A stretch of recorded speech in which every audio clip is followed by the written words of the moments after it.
Chapter 9. How to use the will. To set about getting rich in a scientific way, you do not try to apply your willpower to anything outside of yourself. You have no right to do so anyway.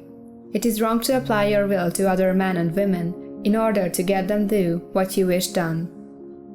It is as flagrantly wrong to coerce people by mental power as it is to coerce them by physical power. If compelling people by physical force to do things for you reduces them to slavery, compelling them by mental means accomplishes exactly the same thing. The only difference is in methods. If taking things from people by physical force is robbery, then taking things by mental force is robbery also. There is no difference in principle. You have no right to use your willpower upon another person, even for his own good, for you do not know what is for his good. The science of getting rich does not require you to apply power or force to any other person in any way whatsoever. There is not the slightest necessity for doing so. Indeed, any attempt to use your will upon others will only tend to defeat your purpose.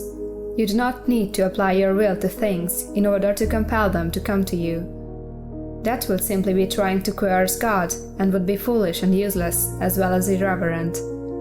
You do not have to compel God to give you good things, any more than you have to use your willpower to make the sun rise. You do not have to use your willpower to conquer an unfriendly deity or to make stubborn and rebellious forces do your bidding. Substance is friendly to you and is more anxious to give you what you want than you are to get it. To get rich, you need only to use your willpower upon yourself. When you know what to think or do, then you must use your will to compel yourself to think and do the right things. That is the legitimate use of the will in getting what you want, to use it in holding yourself to the right course. Use your will to keep yourself thinking and acting in a certain way. Do not try to project your will or your thoughts or your mind out into space to act on things or people. Keep your mind at home. It can accomplish more there than elsewhere. Use your mind to form a mental image of what you want and to hold that vision with faith and purpose. And use your will to keep your mind working in the right way. The more steady and continuous your faith and purpose, the more rapidly you will get rich, because you will make only positive impressions upon substance, and you will not neutralize or offset them by negative impressions.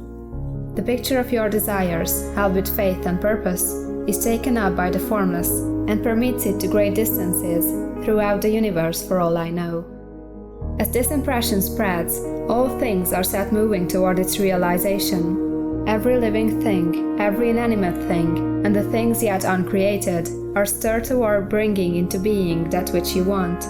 All force begins to be exerted in that direction. All things begin to move toward you. The minds of people everywhere are influenced toward doing the things necessary to the fulfilling of your desires, and they work for you unconsciously. But you can check all this by starting a negative impression in the formless substance. Doubt or unbelief is as certain to start a movement away from you as faith and purpose are to start one toward you. It is by not understanding this that most people who try to make use of mental science in getting rich make their failure. Every hour and moment you spend in giving heed to doubts and fears, every hour you spend in worry, every hour in which your soul is possessed by unbelief, sets a current away from you in the whole domain of intelligent substance. All the promises are unto them that believe, and unto them only. Notice how insistent Jesus was upon his point of belief, and now you know the reason why. Since belief is all important, it behooves you to guard your thoughts, and as your beliefs will be shaped in a very great extent by the things you observe and think about, it is important that you should command your attention. And here the will comes into use. For it is by your will that you determine upon what things your attention shall be fixed. If you want to become rich, you must not make a study of poverty. Things are not brought into being by thinking about their opposites. Health is never to be attained by studying disease and thinking about disease. Righteousness is not to be promoted by studying sin and thinking about sin. And no one ever got rich by studying poverty and thinking about poverty. Medicine as a science of disease has increased disease. Religion as science of sin has promoted sin, and economics as a study of poverty will fill the world with wretchedness and want. Do not talk about poverty, do not investigate it or concern yourself with it. Never mind what its causes are. You have nothing to do with them. What concerns you is the cure. Do not spend your time in charitable work or charity movements. All charity only tends to perpetuate the wretchedness it aims to eradicate. I do not say that you should be hard-hearted or unkind and refuse to hear the cry of need, but you must not try to eradicate poverty in any of the conventional ways. Put poverty behind you, and put all that pertains to it behind you and make good. Get rich, that is the best way you can help the poor. And you cannot hold the mental image which is to make you rich if you fill your mind with pictures of poverty.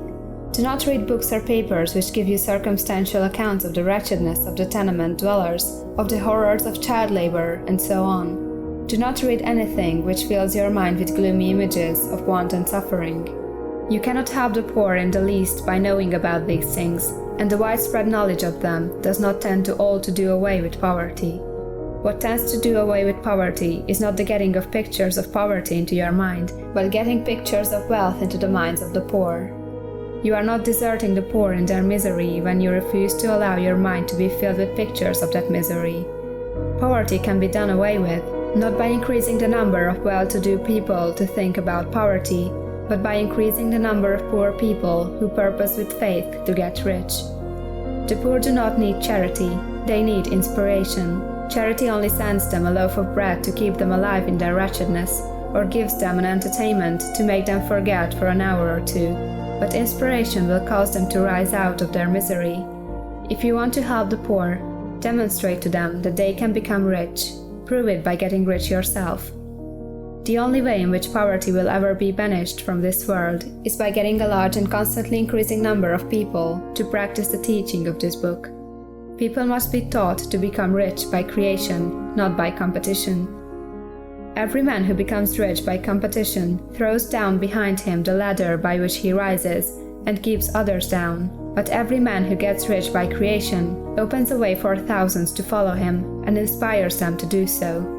You are not showing hardness of heart or an unfeeling disposition when you refuse to pity poverty, see poverty, read about poverty, or think and talk about it, or to listen to those who do talk about it. Use your willpower to keep your mind off the subject of poverty and to keep it fixed with faith and purpose on the vision of what you want. End of chapter 9.